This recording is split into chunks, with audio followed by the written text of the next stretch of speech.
Bora ler a Bíblia hoje? É 15 minutinhos, é só 1% do seu dia para Deus. E cada dia mais a gente vai se alimentando, cada dia mais a gente vai se fortalecendo e crescendo, buscando aquilo que é o principal. Amém? Pessoal, nós já estamos no capítulo 12 de Lucas. Quem está acompanhando a gente há mais tempo tem aprendido bastante sobre esse evangelho desse médico. Você lembra que Lucas era um médico?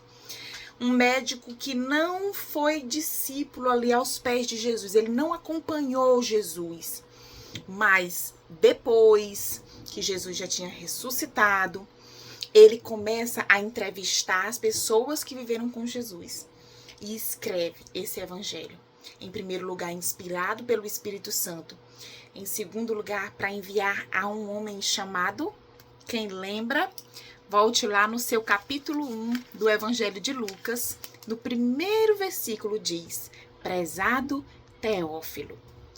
Lucas escreve esse compêndio de informações sobre essas coisas que estavam acontecendo e manda para Teófilo. Assim como nós estamos aqui aprendendo sobre tudo isso, para que nós possamos ensinar outros Teófilos nas nossas vidas, porque vão aparecer pessoas de dois tipos na sua vida.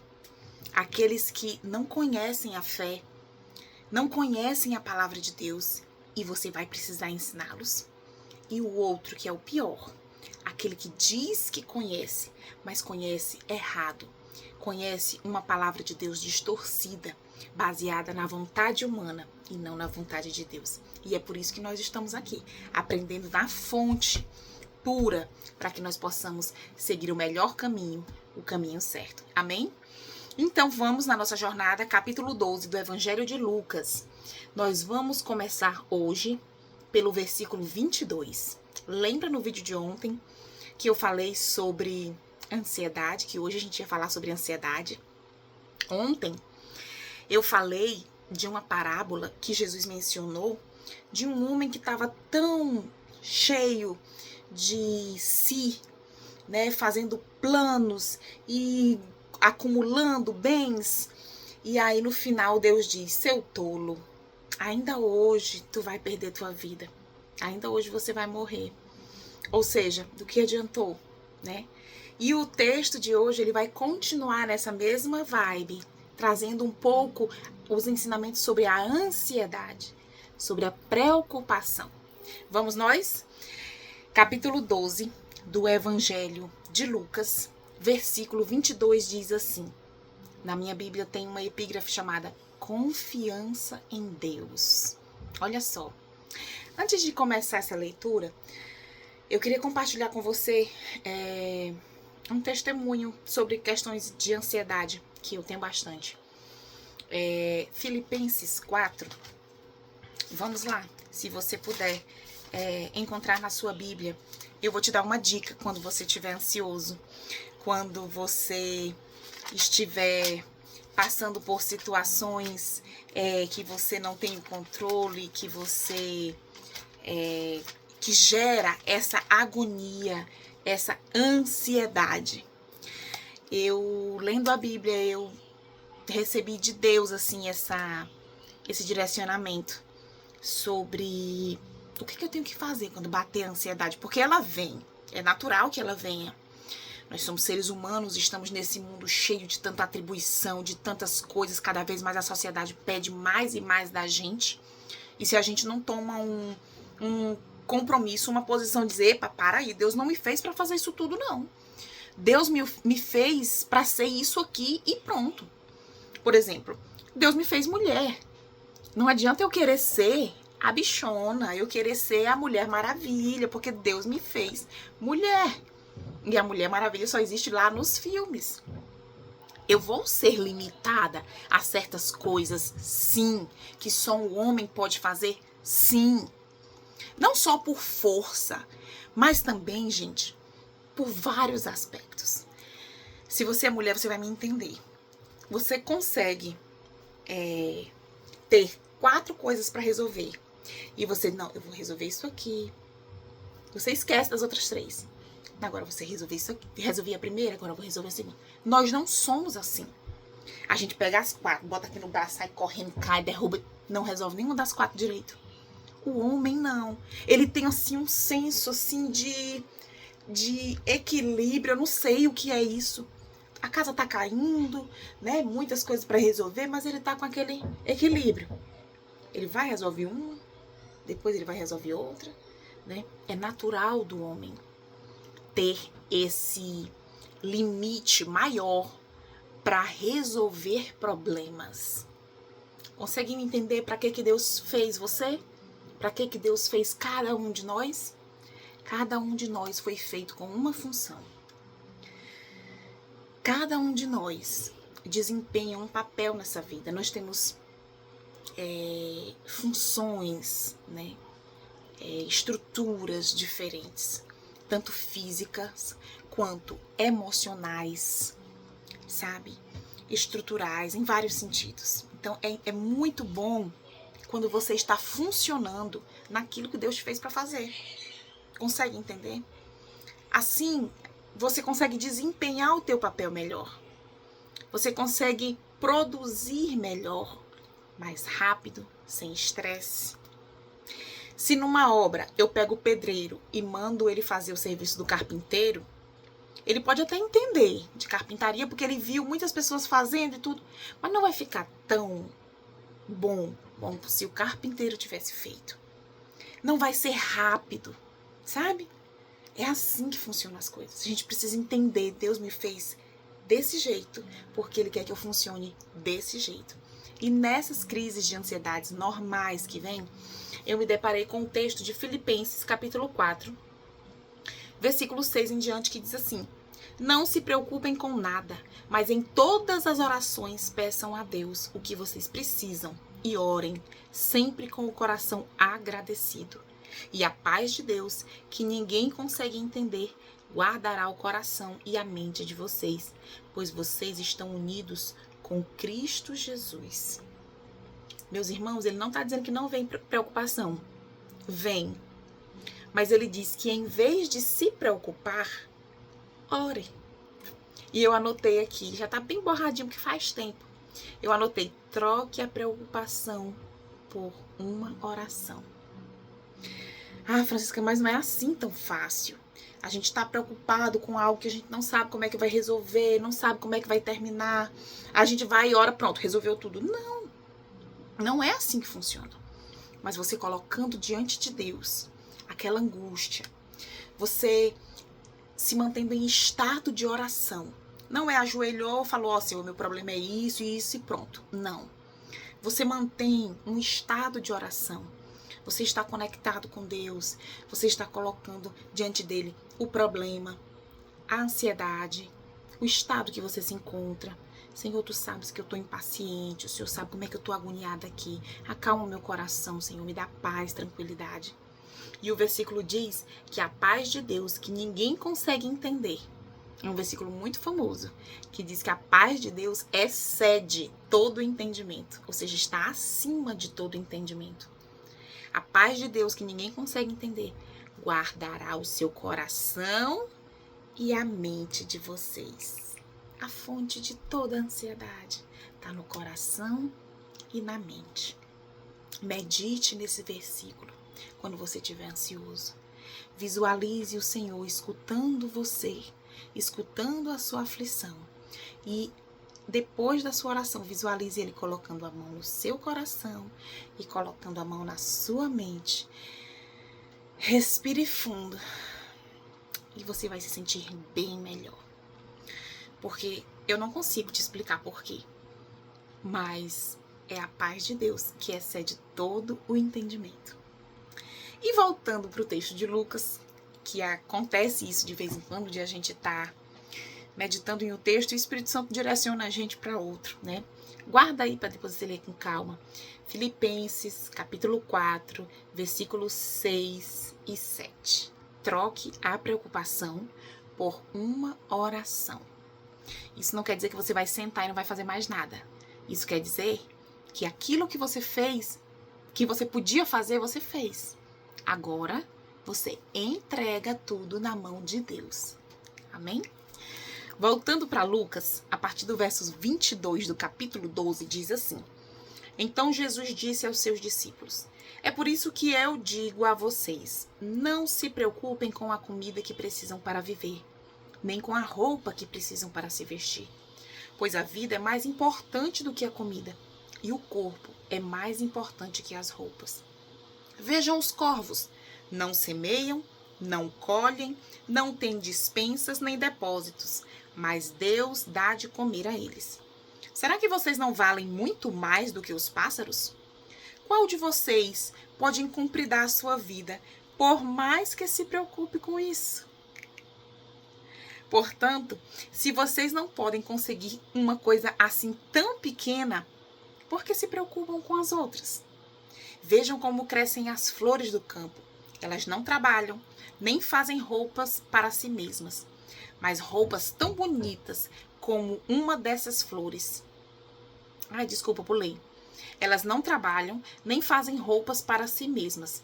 Mas eu afirmo a vocês que nem mesmo Salomão, sendo tão rico, usava roupas tão bonitas como uma dessas flores. É Deus quem veste a erva do campo, que hoje está aqui e amanhã desaparece, queimada no forno. Então é claro que ele vestirá também vocês, que têm uma fé tão pequena. Portanto, não fiquem aflitos, procurando sempre o que comer ou o que beber, pois os pagãos deste mundo é que estão sempre procurando todas essas coisas. O Pai de vocês sabe que vocês precisam de tudo isso. Portanto, ponham em primeiro lugar na sua vida o reino de Deus, e Deus lhe dará todas essas coisas. Muitas coisas para a gente conversar. Primeiro, Francisca, Deus quer que eu pare, Deus quer que eu não faça nada. Sente e espere dele. Não trabalhe, não busque. Ele está proibindo eu buscar conforto, alimento para minha mesa? Não. Gente, o problema da interpretação bíblica é você pegar um versículo isolado, ler e entender com base só naquele versículo. É o que acontece na maioria das pessoas que nunca leram a Bíblia toda. Eles leem um versículo e aquele versículo diz a única coisa que eles têm sobre a palavra de Deus, que é o versículo puro. Você tem que estudar a Bíblia pela Bíblia. Você consegue entender o que eu tô falando? Você pega um versículo e nesse versículo você vê o que ele tá falando de acordo com o capítulo que você tá lendo, o contexto. Depois, você se questiona sobre o livro todo, no caso aqui Lucas. Quem escreveu, para quem, onde, quando? E depois, você se pergunta no contexto geral da Bíblia sobre aquele tema, o que a Bíblia fala. E aí, você vai conseguir entender a explicação.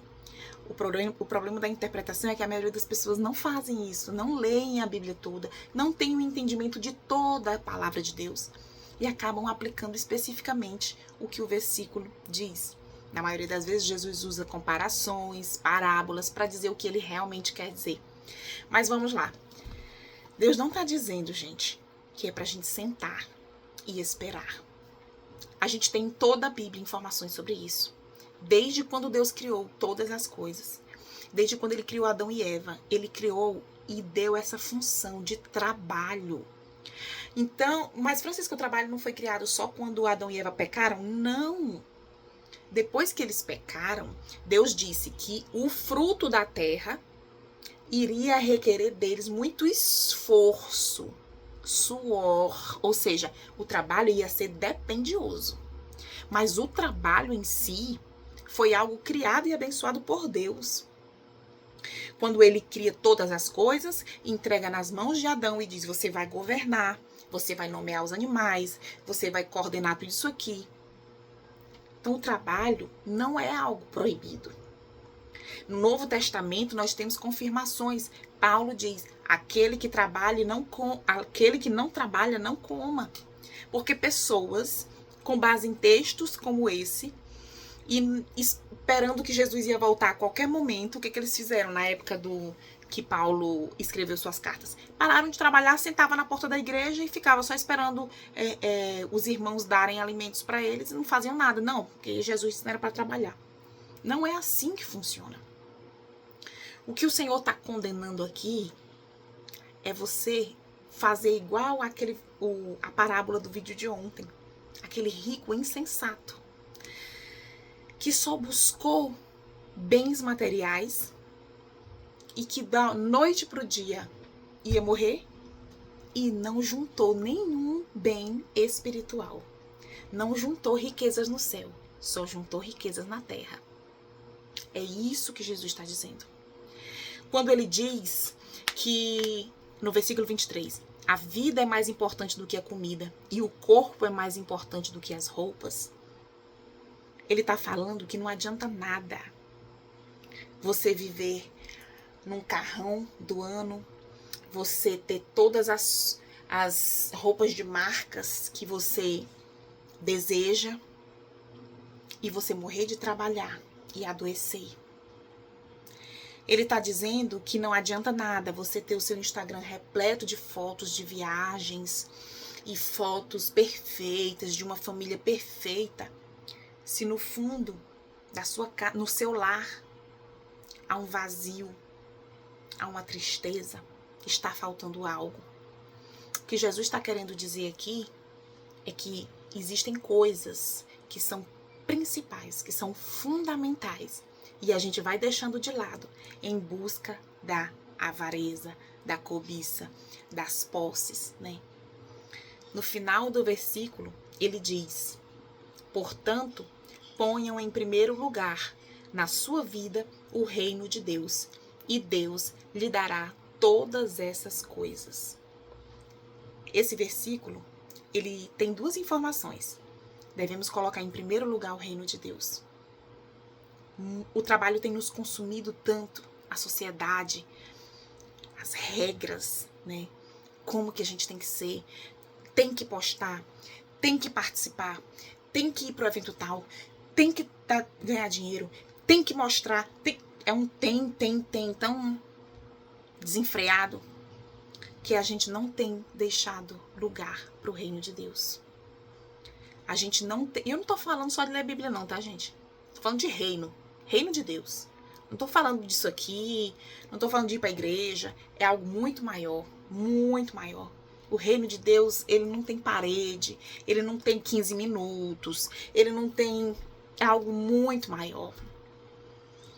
E quando a gente não tem essa noção de reino de Deus, que já está aqui à nossa disposição, ele não ainda vem, ele vai ser definitivamente instaurado quando Jesus retornar, mas nós já temos acesso a esse reino.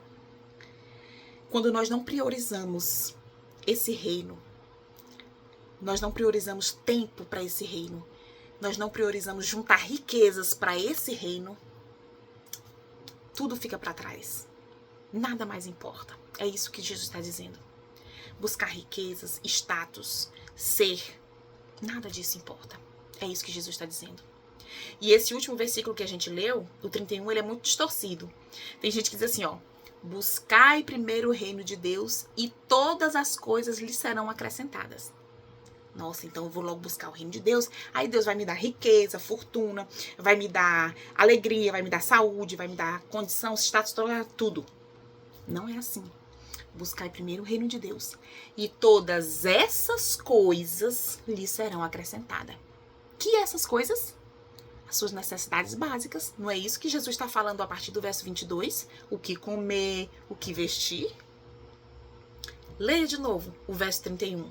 Portanto, ponham em primeiro lugar na sua vida o reino de Deus e Deus lhe dará todas essas coisas. As coisas que você precisa e não o que você deseja. Eu espero que essa palavra tenha te abençoado. Medita sobre ela hoje e amanhã a gente volta com mais 1% do nosso dia para Deus.